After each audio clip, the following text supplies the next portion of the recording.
쭉 잘 읽히는지 본문이.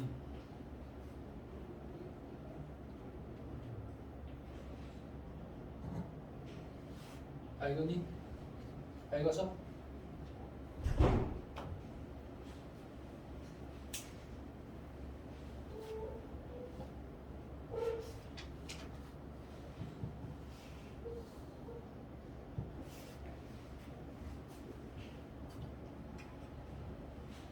이게 우리 수특에 있는 부분이랑 비슷하니? 다른 부분이 모르겠어?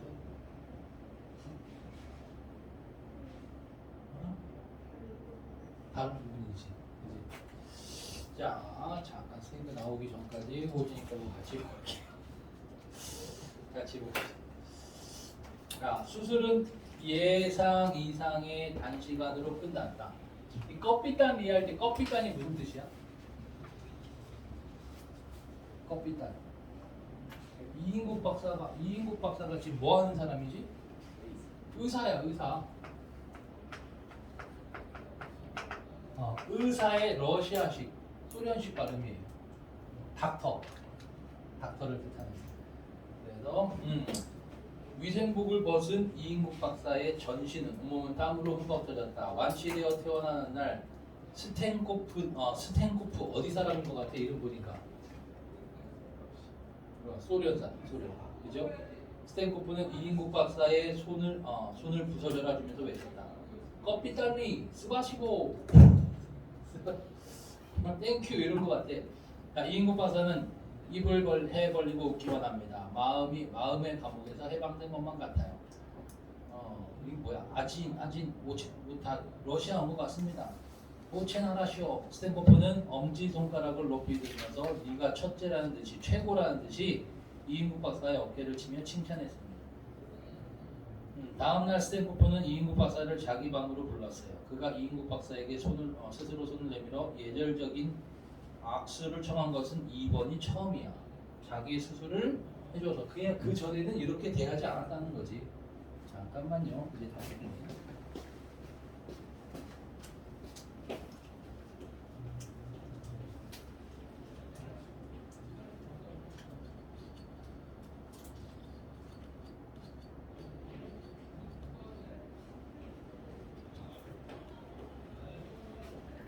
지금 이렇게 만들고 있습니다.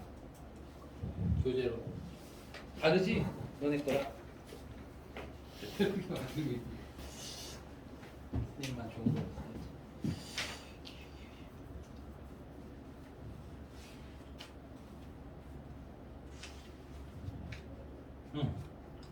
요거는 그냥 빠르게 한번 읽어보겠습니다. 자, 적과 적이 맞부딪히면서 이렇게 180도로 전환될 수가 있을까? 노랑대가리도 역시 본심에서는 하나의 인간이면 틀림없는 것이 아닌가. 노랑대가리 스탠코프를 얘기하는 것 같아. 내일부터는 집에서 통근해도 줬소. 이인국 박사는 막혔던 북이 터지는 것 같이 큰 숨을 삼켜가면서 내쉬었다. 다행이라는 듯이.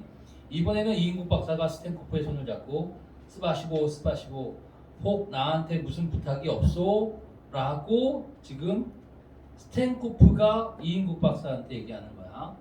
너가 내 수술 잘해줬으니까 내가 부탁 들어줄게.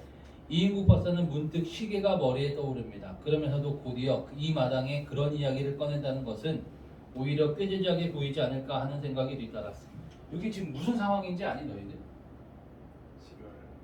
아니 그러니까 이인국 박사가 스탠코프의 수술을 왜 해줬는지 그 계기가 뭔지 알아?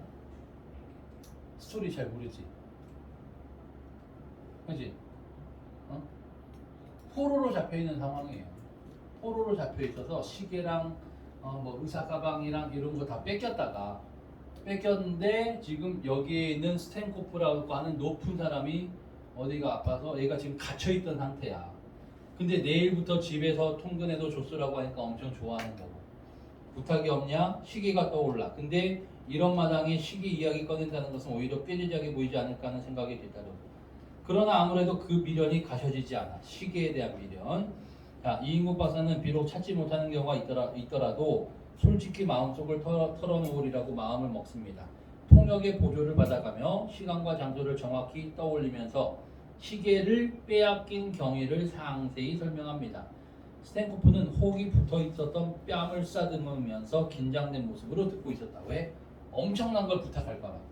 근데 별거 아닌 시계를 되찾아주는 걸 부탁하고 있어요. 자, 중략하고 안심하시오. 독도우리 리. 독도우리가 뭘까? 닥터 리. 이거 닥터. 스탠코프는 말을 큰 웃음으로 넌지시 말끝을 막았다. 그러니까 지금 시계 얘기를 막 하고 있었겠지. 이 말을 큰 웃음으로 말을 가로막았다는 거야. 그 별거 아니잖아. 이인국 박사는 죽음의 직전에서 풀려나 집으로 향했다. 포로로 갇혀 있었던 상황에서 어느 사이 저렇게 노어는 러시아요. 러시아어. 노어로 의사표시를 할 수 있게 되었느냐고 스탠코프가 감탄하더라는 통역의 말을 되뇌이면서, 그러니까 이 기회주의자는 지금은 이제 소련이 득세한 상황이구나, 소련 말도 빨리 배워야겠구나, 이런 애입니다. 자, 되뇌이면서 차가 브라운시의 관사 앞에 닿았다. 브라운, 미국 사람이야 이거는. 성조기를 보면서 이인국 박사는 그날의 적기와 돌려받은 시계를 생각하고 있었다. 응접실에 안내된 이인국 박사는 주인이 나오기를 기다리면서, 주인은 누구? 브라운시입니다. 브라운시. 그러니까 지금 너 누구니? 누구야? 스탠코프와 있었던 일은 과거의 상황이야. 그거를 회상한 거예요. 시계와 관련된 일을 생각하고 있었다니까. 그러니까 지금 소련 군정이 아니라 미군이 또 이제 우리나라에 들어온 상황입니다. 자, 응접실에 안내된 이인국 박사는 주인이 나오기 기다리면서 방안을 둘러보고, 대사관으로는 여러 번 찾아갔지만 집으로 찾아온 것은 이번이 처음이야. 3년 전 딸이 미국으로 갈 때부터 신세진 사람이 브라운 씨예요. 벽 쪽 책꽂이에는 이조실록, 대동야승 등 한적 우리나라 책이 빼곡히 차 있고, 한쪽에는 고서의 질책이 가지런히 쌓여져 있습니다. 맞은편 책상 위에는 작은 금동 불상 곁에 몇 개의 골동품이 진열되어 있어. 다 뭐야? 우리나라의 문화재야. 이 문화재를 브라운 씨가 다 지금 뭐 한 거야? 돈 주고 샀을 수도 있지만 아무튼 이런 거에 관심이 많은 사람인 것 같아. 이 브라운 씨는 골동품 수집에. 희비폭 예서 병풍 앞 탁자 위에 놓인 재떨이도 세월에 때 묻은 백자야. 저것들도 다 누군가가 가져다 준 것이 아닐까, 뇌물로 갖다 바친 것이 아닐까 하는데 생각이 미치자 이인국 박사는 얼굴이 화끈해져. 그는 자기가 들고 온 상감진사 고려청자 화병에 눈길을 돌렸어요. 사실 그것을 내놓는 데는 얼마간의 아쉬움이 없지 않아. 자기도 아끼는 거야. 국외로 내어보낸다는 자책감. 문화재를 지금 해외로 유출하는 거잖아, 그지? 이런 자책감 같은 것을 아예 생각해 본 일이 없는 그야. 자책감 느꼈어, 안 느꼈어? 안 느꼈어. 그냥 내 거를 주는 게 아쉬운 거야, 지금. 내 거를 아끼던 거 주는 거니까. 차라리 이인국 박사에게는 저렇게 많으니 무엇이 그리 소중하고 달갑게 여겨지겠느냐는 그런 망설임이 더 앞서 있는 거야. 그러니까 이 사람이, 브라운 씨가 문화재 엄청 많은데 내가 이거 준다고 좋아할까? 요거 때문에. 브라운 씨가 나오자 이인국 박사는 웃으며 선물을 내놨어요. 포장 풀고 난 브라운 씨는 온 얼굴에 미소를 띠며 기쁨을 참지 못하는데 땡큐를 거듭 부르짖었다.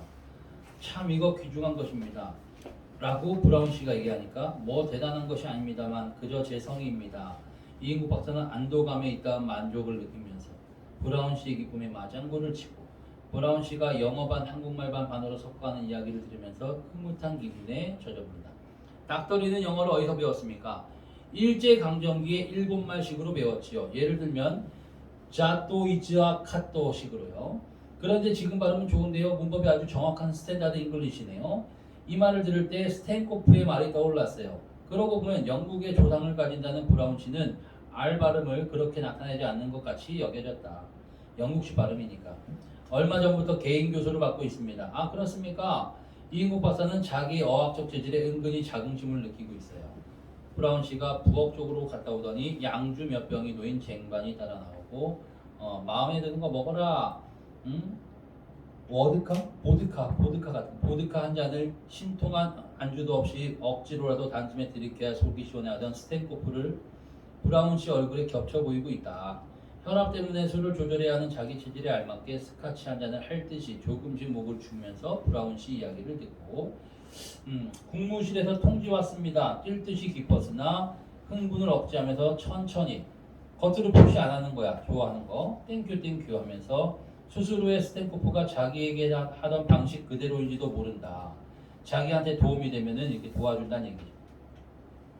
이인국 박사는 지성이면 감천이라고 나의 처세법 세워쳐야지. 나의 처세법. 기회주의적인 처세법이에요. USA에도 통하는구나 하고 기고만장한 그런 기분이다. 그런 기분을 느끼고 있어요. 이거 지금 솔리는 다 풀었지? 다 풀어왔죠? 자, 서술상 특징을 한번 볼게요. 서술상 특징 빠르게 한번 찾아봅시다.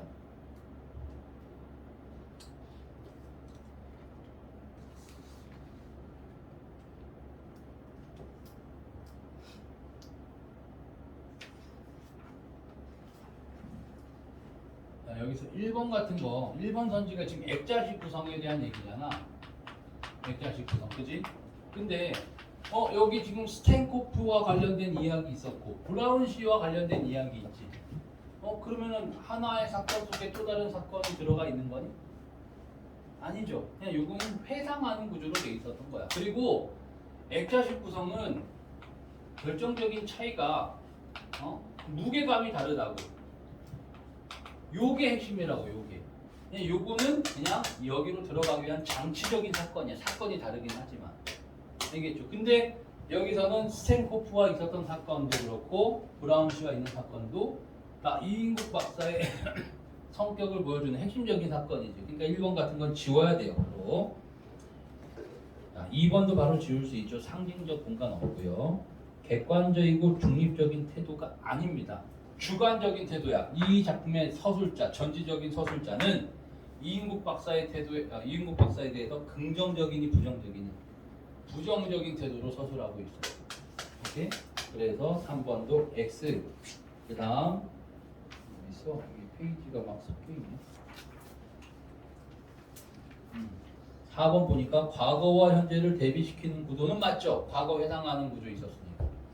그래서 인물의 행동 원인이 무엇인지를 암시하고 있다. 4번이 가장 적절하겠네요. 이 채점 안 했지? 답이 없죠. 자, 15번도 볼까요? 15번.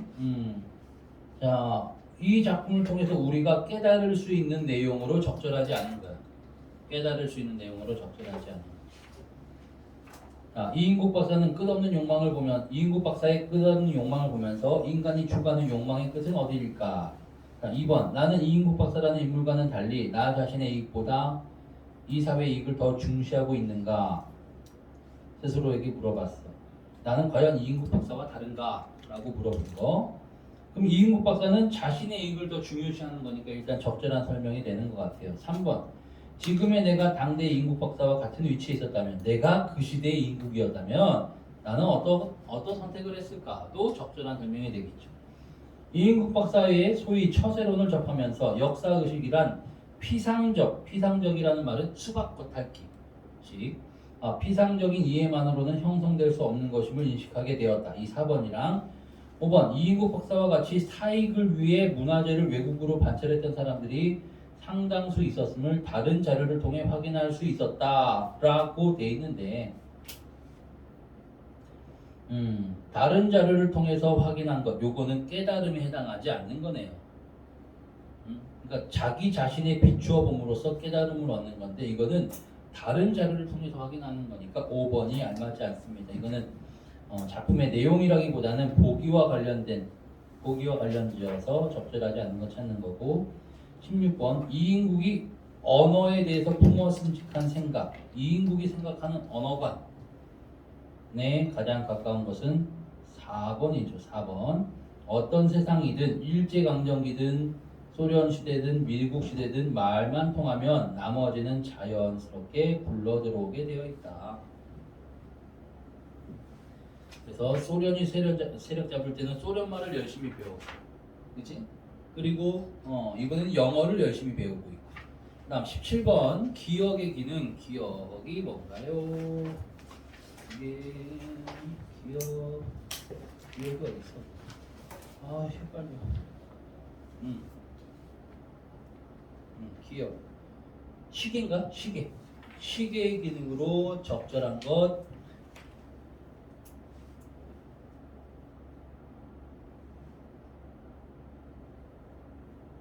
작품 분위기 전환이랑 관련 없지. 분위기 전환 상관없고 갈등 구조가 급변하는 것도 아니고 시점 바뀌는 거 아니고 5번밖에 없겠네요. 5번. 주인공의 과거를 통해 삶의 지향점. 그러니까 이게 지금 과거에 있었던 사건이잖아. 시계 돌려받는 거, 그지? 그래서 얘가 중요하게 생각하는 것. 그 스탠코프 혹 수술해주고 자기가 얻는 것을 취하는 거잖아, 그지? 이런 삶의 지향점을 판단할 수가 있습니다. 이거는 다 소설인데 그 다음 작품이 몇 페이지니? 난소공이네요. 난소공. 잠깐만. 난소공 일단 패스하겠습니다. 이거 수업 다 했지? 수업 안 한 교실, 안 한 층. 소영이도 했지? 그 프린트도 딴 걸로 풀었지? 그러면은 거의 비슷하게 했을 것 같아요. 요거는 넘어갈게요. 답만 불러주겠습니다. 아직 안 푼 애들은 밑에다 따로 체크해 놓고 나중에 7점이에요. 18번은 1번, 19번은 3번, 20번은 2번. 자, 원생몽유록이라는 작품을 할게요. 원생몽유록. 이거는 아직 공부를 안 한 거야. 수능 완성이 있는 거예요.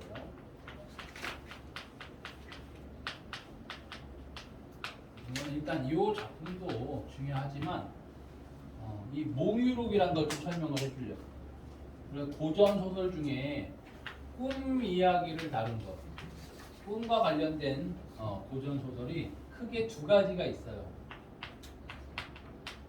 몽자르게 소설이 있고 몽유록계 소설이 있어요.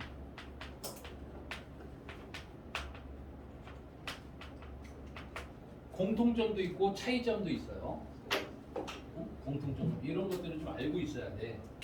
왜냐면은 우리 수특의 조신의 꿈 있잖아. 조신의 꿈은 몽자르게 소설이에요. 너희들이 많이 알고 있는 구운몽 같은 거 있지. 구운몽도 몽자르게 소설이에요. 몽자르게. 근데 여기는 지금 몽유록, 원생 몽유록 이런 게 나왔는데, 둘 다 공통점이 뭐냐? 그래, 공통점. 환문 구조로 되어 있고요.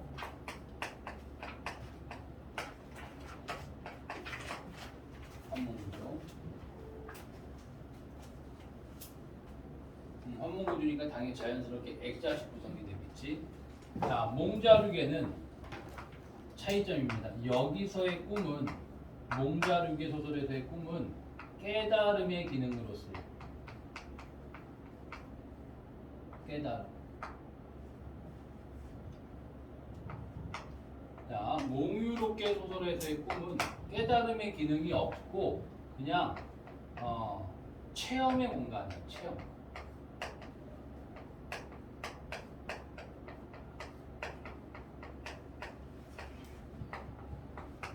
자, 그래서 몽자르게는 현실이랑 꿈이 엄격하게 구분이 돼요. 그래서 현실과 꿈 속에서 인물의 이름이 달라져. 예를 들어서 여기서는 성진이었다면 여기서는 소유였고, 주인공이 꿈에서 깨잖아? 내가 꿈 꿨구나를 정확하게 알아. 내가 꿈 꿨네. 근데 몽유롭게 소설은 현실과 꿈의 경계가 모호해요. 이 부분이 잘 안 돼.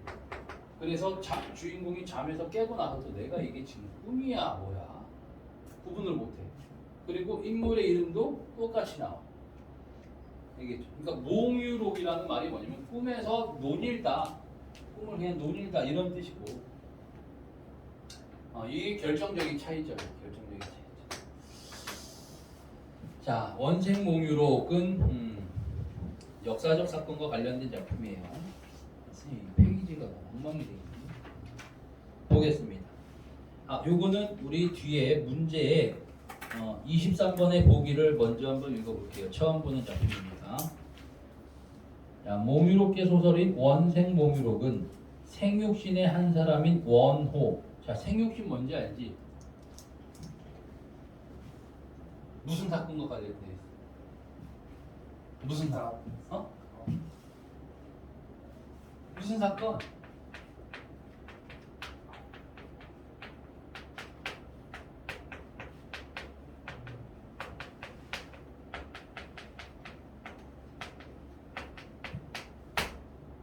그치?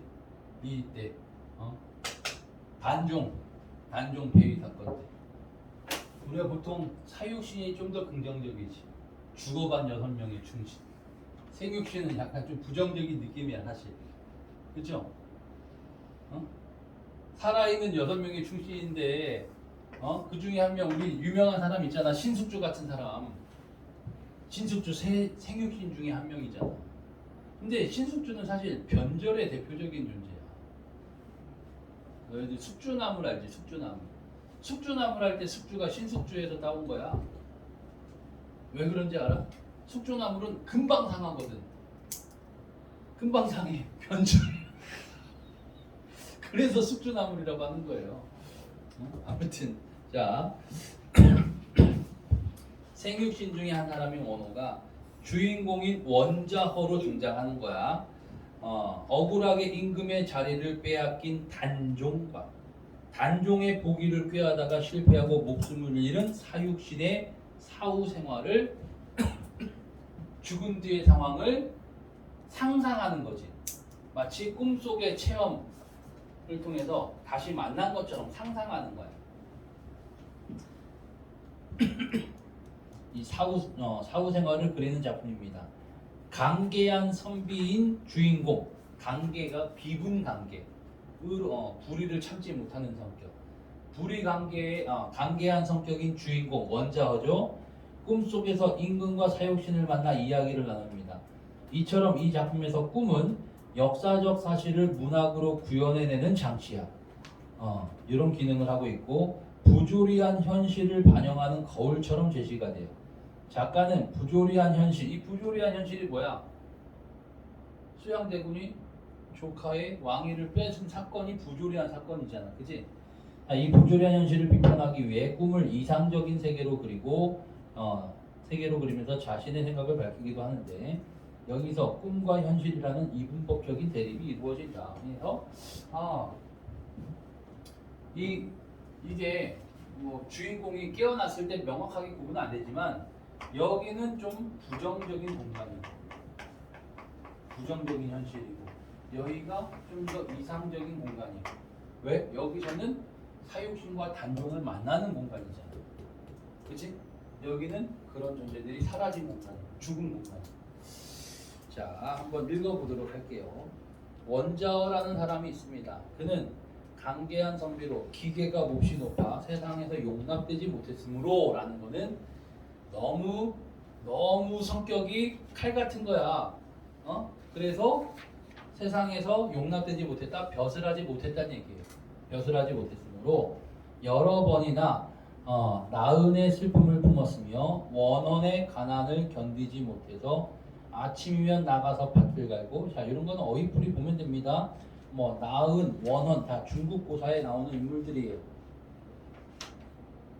힘들게 살았다는 거야. 가난을 견디지 못해서 아침이면 나가서 밭을 갈고 해가 저물면 돌아와서 옛사람의 글을 읽되 바람벽을 뚫어서 가난이야. 이런 것들이 가난한 상황. 이웃집 등불빛을 이끌기도 하였거니와 주머니 속에 반딧불을 넣어서 작은 빛을 빌리기도 하는 등 온갖 방법을 다 시험했다. 그러니까 지금 등불 같은 것도 불도 못 킨다는 거야. 가난해서. 그는 일찍이 옛 역사책을 읽다가 역대 중에 나라가 망하려 하여 운명을 다하고 세력이 꺾이는 장면이 나올 때마다 책장을 덮고 흐느껴 울지 않을 적이 없었다. 그는 마치 자신이 그 시대를 만나서 그들이 이렇게 위급한 것을 보고도 힘이 모자라서 구출하지 못하는 듯 싶어하는 이렇게 의로운 사람입니다. 자기 스스로를 지금 의로운 사람으로 만들고 있는 거야 지금 얘는. 이 작가가 지금 아까 그 사람 원원인가 그 사람이 쓴 거거든. 자, 8월 달 어느 저녁이었다. 그는 달빛을 따라 책을 뒤적거리다가 밤이 깊어지자 심신이 피로해서 책상에 의지하여 스르르 잠이 들고 말았다. 잇몸입니다. 잇몸. 이제 여기서 여기로 들어가는 장면입니다. 잠이 들었어.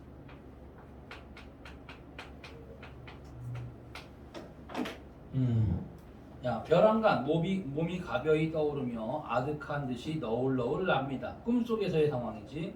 그는 온몸이 차가운 바람을 타고 치솟은 듯도 하고 날개가 돋쳐서 신선이 된 것도 같았다. 그는 가다가 한 곳에 머무른 즉 강 언덕 위에요. 긴 강은 눌러서 흐르고 모든 매는 어지러이 솟아있었다. 매가 산이죠, 산. 때는 벌써 밤이 깊었는데 모든 소리는 숨을 죽이고 고요합니다. 달빛은 낮처럼 밝으며 물빛은 깊은 듯 편하고 깊이 편듯하고 바람은 갈잎을 울리고 이슬은 단풍숲에 뚝뚝 떨어지곤 했다. 배경 묘사죠. 그는 수심겨운 눈을 들어 수심은 근심이야. 근심겨운 눈을 들어 보되 마치 천년의 불평한 기계 의로운 기계 이런 것들 이런 기계를 품은 듯 싶었다. 그는 그제서야 휘하고 긴 휘파람 소리를 내며 시 한 구절을 읊습니다. 원하는 사무쳐서 강물마저 예지 않고는 흐르지 않고 원한 세무쳐야죠. 원한이 사무쳤어요.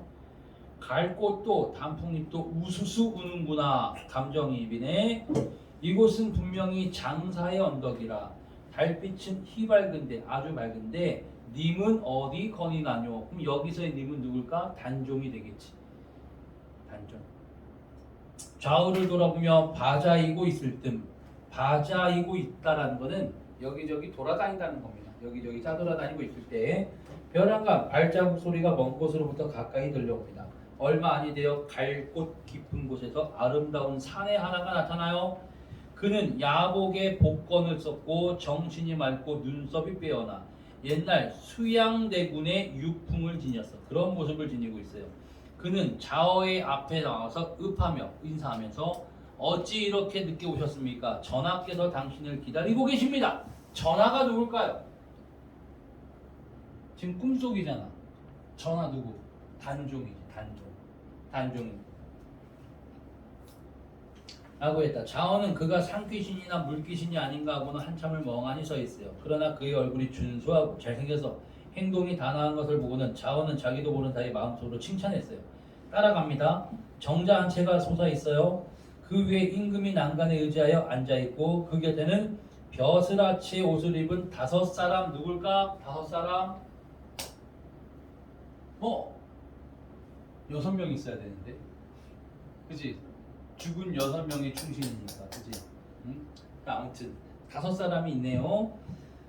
자, 임금을 모시고 있습니다. 그들은 이 세상의 호걸로, 영웅호걸, 용모가 당당하고 풍채가 늠름했다. 그들은 누구야? 사육신에 대한 묘사야. 이 사람들. 또한 가슴에는 고마, 도의 의리를 지니고 있다는 겁니다. 경천봉일의 충성을 간직하고 있다. 경천봉일 이런 거 몰라도 돼. 충성심을 가지고 있다는 거야. 참으로 육척의 고와도 부탁할 만한 사람이었다. 넘겨볼까요? 스님만 넘기면 되겠네. 그들은 자어가 온 것을 보고 일제히 마중을 나옵니다. 자어는 먼저 왕에게 나아가 문안을 여쭙고 되돌아와서 각자 자리에 앉기를 기다렸다가 맨 끝에 앉아요. 자어는 어떻게 된 까닭인지 알 수가 없어서 마음속으로 몹시 불안해하고 있어. 근데 지금 이게 상황이 지금 어떻게 된 상황인지 깨닫지 못하고 있는 거야. 그때 임금이 말합니다. 내 항상 경의 아름다운 지조, 경은 자어겠죠, 원자어. 지조를 그리워하였어. 오늘 이 아름다운 밤에 우연히 만났으니 조금도 이상하게 생각마오. 자어는 그제서야 의심을 거두고 일어서서 은혜에 감사했습니다. 그 후 자리가 정해지자 그들은 고금, 옛날과 지금의 국가의 흥황과 망함을 진지하게 논했다. 복건 쓴 이는 탄식하면서, 여기 중요합니다. 옛날 요순우탕. 자, 이 부분 중에 자, 요순우탕 임금들이거든. 특히 우리가 요순 나오면은 요임금과 순임금, 근데 얘네 좋은 애야 나쁜 애야? 요순 임금? 우리 요순 시절 하면은 태평성대를 상징하는 거거든. 태평성대. 그러니까 긍정적인 임금들이야. 중국의 임금들. 근데 여기서 뭐라고 하고 있어? 망고의 죄인이라고 하고 있어.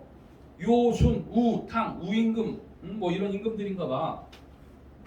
망고의 죄인입니다. 그들 때문에 뒷세상에 여우처럼 아양부려 임금의 자리를 빼앗은 자가 선의를 빙자하여 신하로서 임금을 치고서도 정의를 외쳤습니다. 그러니 이 내 임금이야말로 도둑의 시초가 아니고 무엇이겠습니까? 라는 거는 얘네가 도둑이라는 게 아니라 요순, 우탕이 얘네가 지금 문제가 있는 게 아니라 얘네가 선의를 한 거야. 선의라는 거는 임금의 자리를 다른 애한테 물려주는 거예요. 물려주는 거예요. 알겠지? 그래서 얘네의 후대왕들이 아양을 부려서 임금의 자리를 뺏은 자,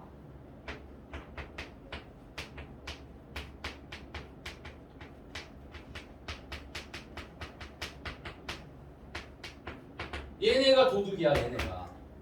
그러면은 도둑의 시초, 왜 너네가 얘네한테 선의를 했냐, 이런 거지. 그럼 이거 누구 비유하는 걸까? 수양대군 비유하는 거야. 그죠? 그럼 이건 누구 얘기하는 거야? 단종 얘기야. 단종. 그치? 자, 이 복권을 쓴 자가 이렇게 얘기합니다. 정의를 외쳤습니다. 그러니 내 임금이야말로 도둑의 시초가 아니고 무엇이겠습니까? 라고 말해. 그러자 말이 채 끝나기도 전에 왕은 얼굴빛을 바로잡고 아니요. 단종이 얘기하는 거지. 병은 대체 무슨 말이냐? 내 임금이 무슨 잘못이 있냐? 얘네는 잘못한 게 아니야. 얘네 잘못이 아니야. 응? 그들을 빙자하는 놈들이 도적이 아니겠소? 얘네 잘못이 아니라 이게 나쁜 놈들이다. 뺏은 놈이 나쁜 애다 라고 얘기하는 거지.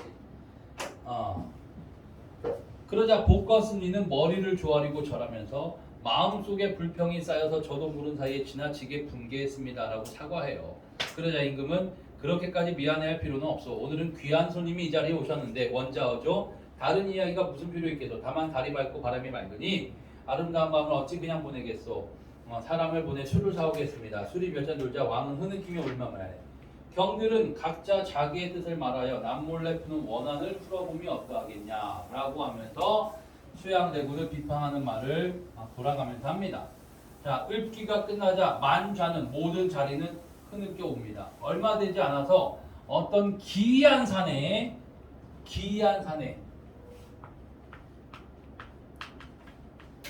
자, 이 복건 쓴 이가 얘기한 거는 지금 요걸 얘기한 거고, 이 기이한 산의 얘기도 한번 볼게요. 자, 씩씩한 무인이야. 무인. 장수입니다. 이 사람은 장수. 키가 크고 용맹이 뛰어났으며 얼굴은 폭엔 대추와 같고 눈은 샛별처럼 번쩍였다. 비유적인 외양묘사입니다. 그는 옛날 문천상의 정의와 진중자의 맑음을 모두 가지고 있어. 그러니까 문천상, 진중자 이런 애들 몰라도 돼. 근데 사람인 것 같잖아. 이런 건 고사 인용이라고 하는 거예요. 중요한 인물들 아니야. 정리 안 해도 돼. 그 늠름한 모습은 사람들에게 공경심을 일으키게 했다. 그는 왕 앞에 나아가 인사를 드리는데 다섯 사람들을 돌아보며 애달다 이 썩은 선비들아. 누구한테 얘기하는 거야? 누구한테? 썩은 선비 누구지? 지금 얘네를 비판하고 있잖아. 그지? 사육신이야. 얘네를 비판하고 있어. 썩은 선비들아. 그대들과 무슨 대사 큰 일을 꾸몄단 말인가 하고 곧 칼을 뽑아 일어서서 춤을 추며 슬피 노래를 부르는데 그 마음은 강개하고 그 소리는 큰 종을 울리는 듯 싶었다. 이게 누구냐면은 사육신 6명이잖아. 6명 중에 마지막 사람이야. 5명의 무인이 있고 1명의 문관이 있고 1명의 무인이 있는 거야. 실제로 그때 이 5명의 선비들이랑 5명의 선비들도 대부분 누구냐면은 근데 이런 것 좀 잠깐 얘기해. 이제 세종대왕이 있고 그 다음이 문종이잖아, 그렇지? 문종의 아들이 단종이고 문종의 형제가 누구? 세종. 나중에 수양대, 그렇지? 이런 상황이었는데 이 세종이 아들이 10명 있었는데 사실 다섯째 아들을 제일 좋아했어요. 제일 똑똑하고 일도 잘하고. 근데 세종 아빠가 누구였어? 어? 이방원이잖아. 이방원. 왕자의 난을 일으켜서 다 죽이고 왕이 오른 거 아니야. 자기 아빠를 보니까 큰일 날 것 같아. 또 다른 애한테 왕위를 넘겨줬다가. 근데 이 문종은 엄청 착하고 다 좋은데 몸이 약해, 허약해. 근데도 어쩔 수 없이 이제 문종한테 왕위를 넘겨주면서 자기랑 친했던 애들 있지, 지편전 학사들. 그게 뭐 성삼문, 박팽년 이런 애들이야. 어? 그리고 뭐 김종서는 이제 세종 때 막 육진개척하고 이랬던 장수잖아, 그지? 죽으면서 부탁하는 거야. 우리 아들 좀 잘 부탁한다. 근데 30대 초반에 죽잖아. 그지? 5살인가에 이제 왕이 올랐지. 그래서 그때 뭐 김종서랑 이런 애들이 대신 나라를 이렇게 선의를 하고 있는데 수양대군 입장에서 그게 못마땅한 거지. 쟤네들은 왕족도 아닌데 지들이 뭐야. 그래서 이제 뺏은 사건이에요.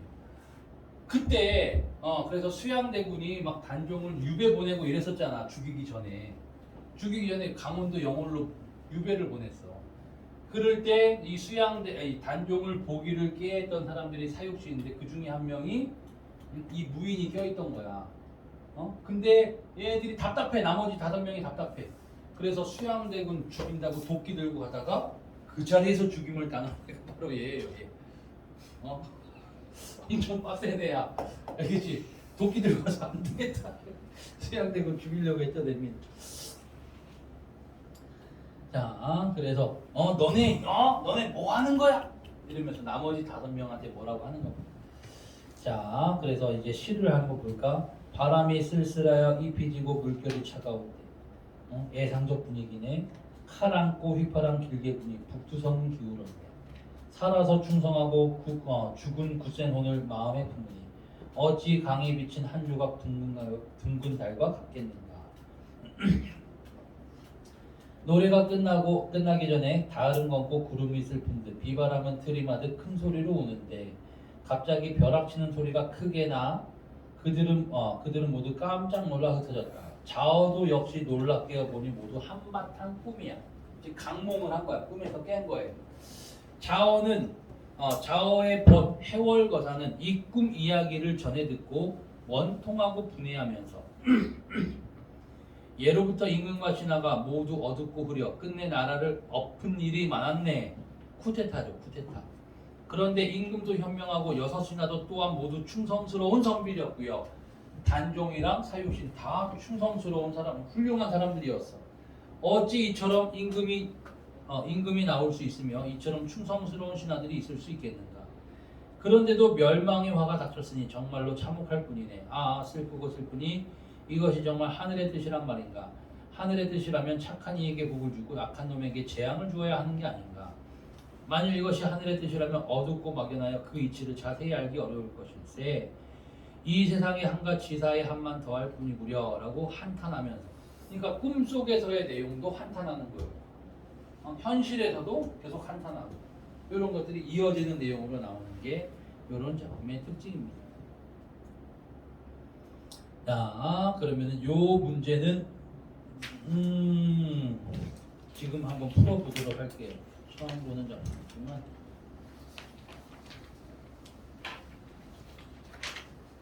21번 같은 경우는 빠르게 풀 수 있어야 됩니다.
자, 같이 해볼까요? 세 문제밖에 없으니까. 21번 서술상 특징. 1번은 희화화해서 바로 지을 수 있죠. 2번은 역전적 구성이 아니야. 이게 환문구조로 되어 있으면 다 액자식이야. 액자식. 액자식. 그렇죠? 역전적 구성이 뭐야? 역순행. 현재 이게 뭐야? 현재에서 과거 이런 걸 역전적 구성, 역순행적 구성이라고도 하지. 2번도 지울 수 있고 3번 대화를 통해 인물들이 처한 상황과 속마음을 드러내고 있다. 3번이 답이 되겠죠. 4번은 갈등 해소 없습니다. 자, 외양묘사 있지만 혼란스러운 심리 상태를 드러내는 게 아니죠. 그지? 자, 22번 A 부분에 대한 설명. 이 시입니다. 시. 이 시에 대한 설명으로 적절한 것 2번이죠. 신하들에게 필요한 자세. 어떤 자세 필요해? 살아서는 충성하고 죽고 난 다음에도 굳센 혼을 마음에 품어야 한다. 이런 얘기를 하고 있는 거예요. 23번은 하나씩 다 보면은 원자가 책을 읽다가 나라가 망하려는 장면에서 꿈속으로 들어가지. 꿈속으로 들어가죠. 그래서 단종과 사육신의 일을 안타깝게 여기는 그런 상황으로 볼 수가 있고 복권 쓴 사람이 요순우탕 요거 임금 요 얘들 비판하는 것은 정치 권력의 부조리함을 폭로하는 것. 그 아양 떨면서 했던 애들이 지금 선입하나고 도적 같은 이런 애들을 비판하는 거고 임금이 경들과 남몰래 품은 원한을 풀고자 한 것은 현실에서는 이런 걸 못했잖아. 그지? 꿈속에서나마 풀고자 하는 것으로 볼 수 있다. 적절하고요. 기이한 사내가 5사람을 비판하는 것은 이상적으로만 그려진 꿈의 존재를 비판하는 현실적 존재. 요걸 지울 수 있지. 기이한 사내도 역시 꿈의 존재, 꿈속에서의 존재. 꿈의 존재를 비판하는 현실적 존재가 아니에요. 4번이 잘못됐고 해월거사가 좌우의 꿈 이야기를 듣고 분개하는 것에는 꿈과 대비된 현실에 대한 안타까움. 그러니까 꿈속에서는 이런 충신들도 있고 이런 원한도 풀 수 있고 한데 현실에서는 그런 충신들이 없다라는 것. 요거를 비판하고 있는 겁니다. 그러니까 이런 충성스러운 훌륭한 임금과 충성스러운 신하들이 있었는데 현실에서는 이런 사람들이 없다라는 걸 얘기하고 있는 거예요. 자, 그 다음에 토끼전. 자, 요거는 토끼전은 뭐 출제 가능성도 많지는 않지만 요것도 한번 읽어보도록 할게요. 아니다. 그만하겠습니다. 요거를 잠깐만. 몇 개 남았지? 수군가랑 심청가 2개 남았지. 김영철전. 요 3개를 다 풀어오세요. 그래서 아까 저기 뭐냐 2회차 과제에서는 문학이 없거든. 문학이 없으니까 요거 3개 풀어옵니다. 모의고사는 내일 배달해 줄게요.